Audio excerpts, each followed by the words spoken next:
Segelas kopi. Setelah memastikan kedua tuannya beristirahat dengan baik, Ares melangkahkan kakinya menuju dapur. Dia butuh segelas kopi panas untuk menemani malam yang dingin ini. Seolah senyum nampak menghiasi bibir Ares saat dia terkenang dengan kebersamaan kedua tuannya di bawah hujan salju tadi. Tawa mereka membuat Ares merasa lega. Sungguh hal yang sangat langka bisa menyaksikan tuan mudanya mau bertingkah konyol hanya demi bisa menghibur istrinya yang sedang terluka. Tuan muda, aku harap kau dan Nyonya Elea akan selamanya bahagia seperti malam ini. Baru kali ini aku melihat kalian benar-benar bisa tertawa lepas setelah sekian banyak masalah yang muncul di hidup kalian. Semoga saja setelah ini tidak akan ada lagi masalah yang datang. Gumam Ares tulus mendoakan kebahagiaan tuan mudanya. Langkah Ares terhenti saat dia melihat seorang tengah duduk sendirian di dapur, keningnya mengerut. Cira apa yang dia lakukan di dapur malam-malam begini? Penasaran, Ares akhirnya datang menghampiri. Dia melangkah sepelan mungkin, berusaha agar tidak menimbulkan suara. Cira yang sedang melamun terperanjat kaget saat bahunya ditepuk dari arah belakang. Cepat-cepat dia berbalik badan kemudian melayangkan sebuah pukulan. Tuan Ares, apa kau berharap kalau aku ini perampok? Tanya Ares sembari menahan kepalan tangan Cira. Dia lalu melepaskan tangan tersebut saat melihatnya tersenyum kikuk. Maaf, saya tidak tahu kalau itu Anda, jawab Cira. Ares mengangguk, dia kemudian berjalan ke arah rak piring. Kopi? Cira mengangguk. Sedikit gula. Oke. Sambil membawa 2 gelas kopi, Ares sesekali melirik ke arah Cira yang sedang melamun. Dari pertama kali melihatnya, entah kenapa Ares merasa sangat tertarik dengan aura yang memancar dari gadis tersebut. Tegas, tak banyak bicara, dan juga terlihat sangat bertanggung jawab terhadap tugas-tugasnya. Itu hanya sebatas tebakan saja, karena Ares sendiri masih belum mengenal baik pribadi gadis ini. Sudah berapa lama kamu mengikuti Nyonya Clarissa? Tanya Ares sambil menyodorkan gelas ke arah Cira. Kopimu? Terima kasih Tuan Ares, ucap Cira sopan menerima minumannya. Saya mengikuti Nyonya Clarissa sudah selama belasan tahun, atau lebih tepatnya sejak saya diadopsi 13 tahun yang lalu. Adopsi? Jadi kau itu anak angkatnya Nyonya Clarissa? Cira menghela napas dalam kemudian mencicipi kopi buatan Ares. Saya cukup tahu diri untuk tidak meminta diangkat sebagai anak Tuan Ares. Meskipun awalnya Nyonya Clarissa ingin, tapi saya menolak karena saya sadar siapa saya. Kenapa seperti itu? Bukankah dengan menjadi anak angkat Nyonya Clarissa, kau tidak perlu bersusah payah menjadi seorang asisten? Tanya Ares kemudian duduk di seberang Cira. Dia mulai menyesap kopi miliknya sambil mengamati wajah cantik milik gadis yang ada di depannya.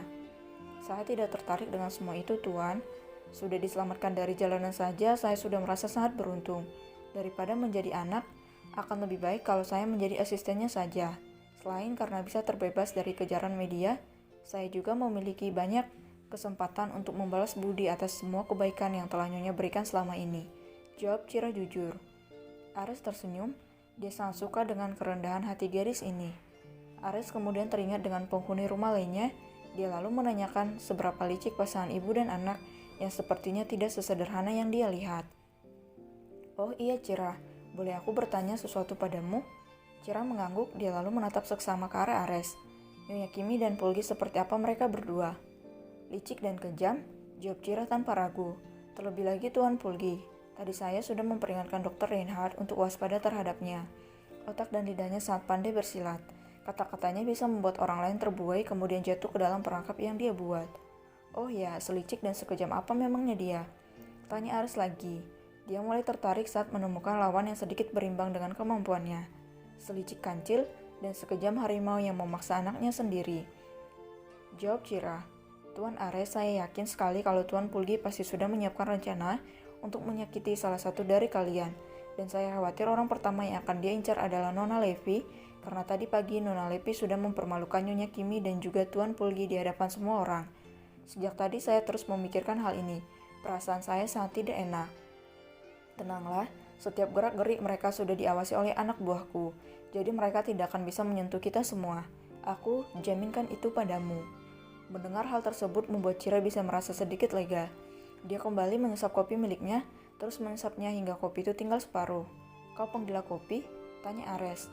Entahlah, berbicara dengan gadis ini membuat beban di pundak Ares sedikit berkurang.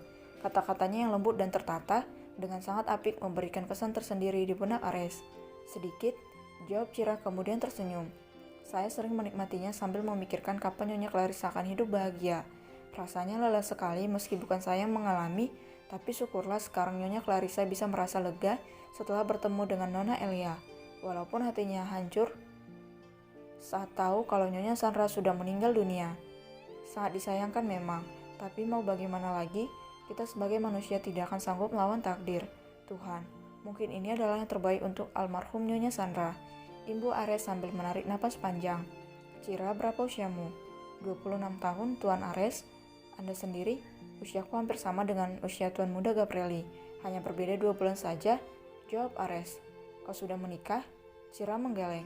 Saya juga tidak punya kekasih kalau Anda ingin tahu. Ares tersenyum. Kenapa mustahil tidak ada pria yang tidak tertarik padamu?